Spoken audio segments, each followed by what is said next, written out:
Welcome to LUTV News InFocus, where we feature interesting topics on campus, in the community, and in the world of culture. I am Jonathan Tippett. American writer Robin Moore said, "Inside each of us is a natural-born storyteller waiting to be released."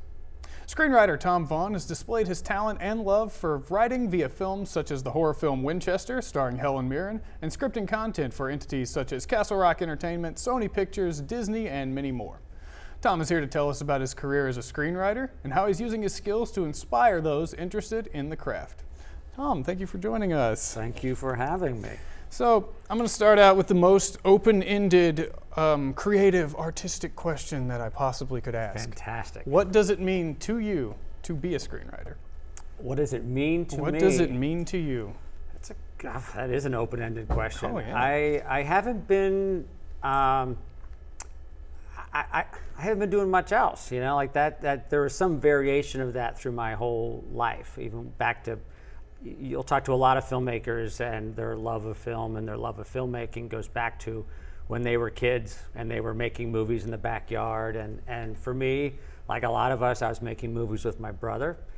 And what my brother Lance would do, I would do, and my older brother, he would write, then I would write, and he would make a film, I would make a film, and we loved movies, VHS movies back in the day. And when I went to high school, I entered the theater, and I went from acting into college, into playwriting, and then from playwriting into screenwriting, where I am now. So my life has been primarily focused on some variation of storytelling, of performing arts. So now it's much more of a vocation. It's what I do for a living.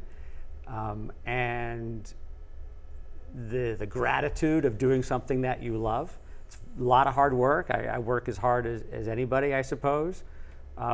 But I enjoy my job and I love my job and I'm passionate about my job. And to have a job you are passionate for is a good fortune I would wish on anybody. That's an interesting point that you make. Like, usually creative people will have that kind of thing as a constant theme throughout their lives, because I bet that we're going to see the next generation of filmmakers sooner rather than later are going to be people who started out making videos like on their cell phones. Yeah, it's like super absolutely. Easily accessible. So people who want to get started, in my experience, every creative individual that I have ever spoken with has problems with self-doubt, self-anxiety, just holding themselves back.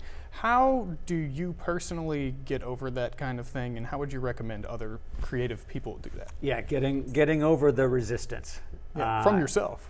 Yeah, it is, you are your own worst enemy. I talk about this in my classes a lot, of you are your own worst enemy.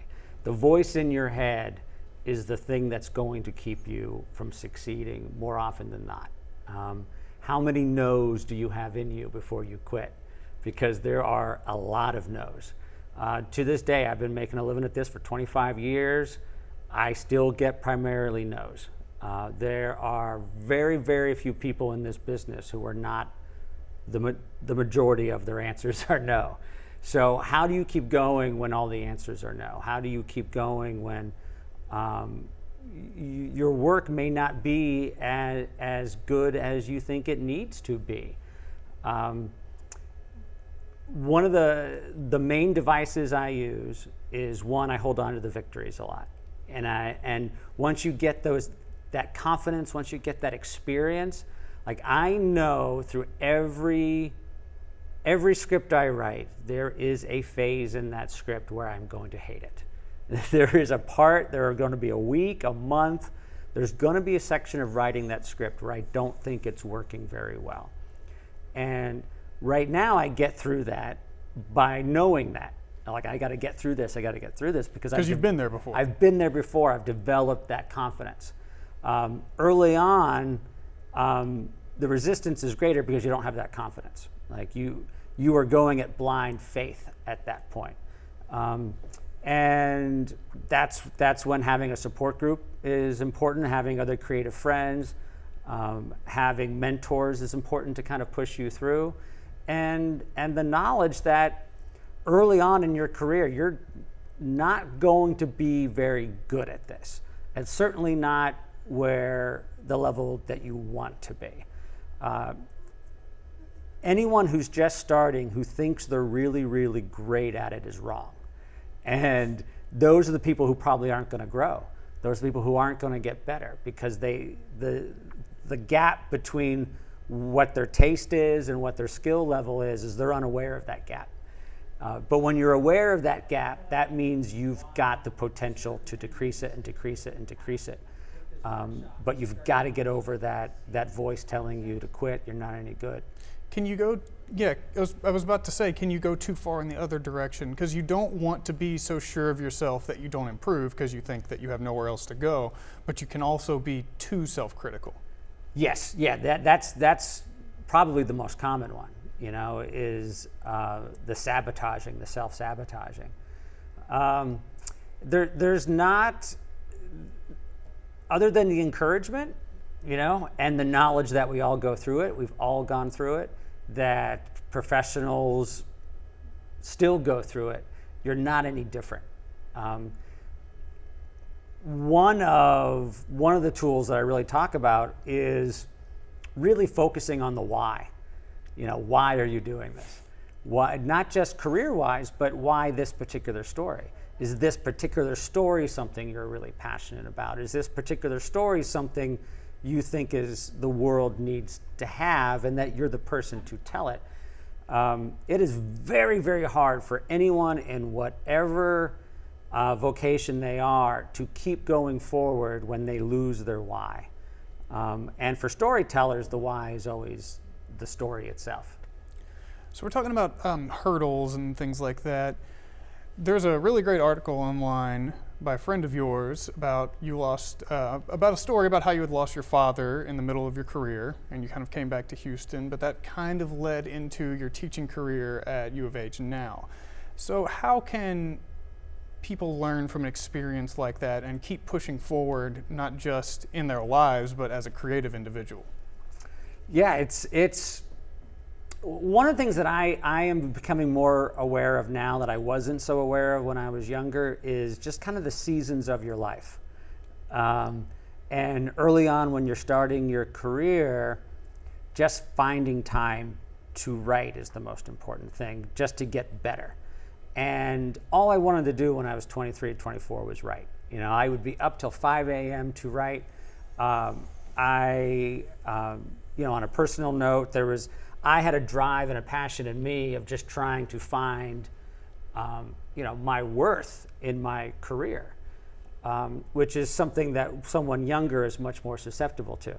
And as you get older, you start to, gain wisdom and perspective on that, and that your career is something that you're passionate about, that you enjoy, but it is ultimately something that provides for your family and provides for your loved ones, and has a compartment in your life, but it isn't the most important thing.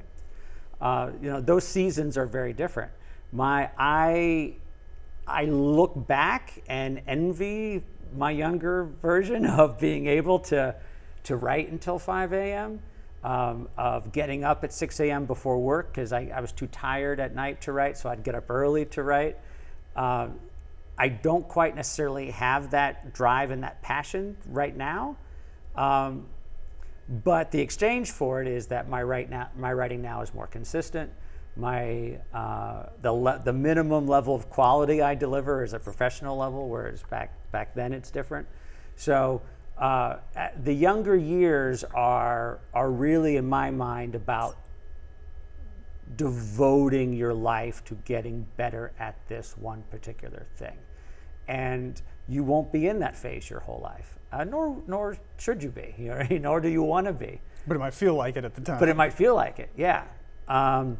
Like you'll see yourself, I'm going to be doing this my whole life. If you're lucky, you'll be doing that vocation, but you won't be working those kind of hours and that kind of passion and just watching movies and absorbing. And you'll still see people who have that kind of luxury later on, who their encyclopedic knowledge of all film is so vast, and but they're few and far between, and you don't have to be those people, like those are who they are. To me, a huge part of it is finding the balance in your own life of your work schedule, of your creative life, and finding that balance with your personal life, and let those weird mistakes in life happen. Of suddenly you're living in Houston, you didn't expect that, or suddenly now you're in LA. Or I look back at the lucky breaks that brought my career. I could never have manufactured those. Like those were just lucky breaks that I was ready to take advantage of that sent me off an entirely new path. You can't predict those. Like you think you can predict your career and your life at 23, but you can't.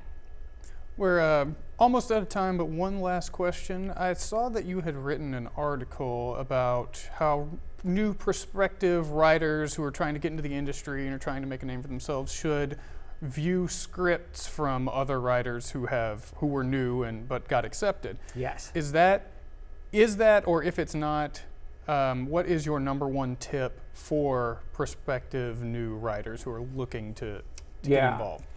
That's a huge one, of reading, because of the history of screenwriting. There's 100 years of great scripts, but the style of writing has changed so much. So I still consider Billy Wilder, our greatest, certainly one of, if not the greatest, of our screenwriters. But Billy Wilder's scripts are pretty unreadable. They're thick. They're not meant to be read. They're production documents. And now the industry has changed. Now your target reader is not the director or the sound department or the production designer. Your target reader is someone who's hired to read scripts. And so now you are writing scripts to be as readable as possible, to evoke as much emotion as possible, to be an end product on its own, and to create the experience of seeing a movie. So if you're reading 30, 40-year-old scripts, and I think you should read them, just not as the primary scripts. If you're copying that style, you're going to bore people to death. But if you are also reading perhaps less skilled writers who are more adept at how scripts read today, knowing what sells, knowing what styles sell, knowing what kind of free flow you want the script to have, you're in a much better position to get your script noticed now than if you were to copy, kind of the older styles. All right, thank you very much. Thank you for watching. To learn more about Vaughan and his offerings, visit storyandplot.com. Thank you for watching LUTV News in Focus. To see more content from LUTV News, follow us on Twitter and like us on Facebook.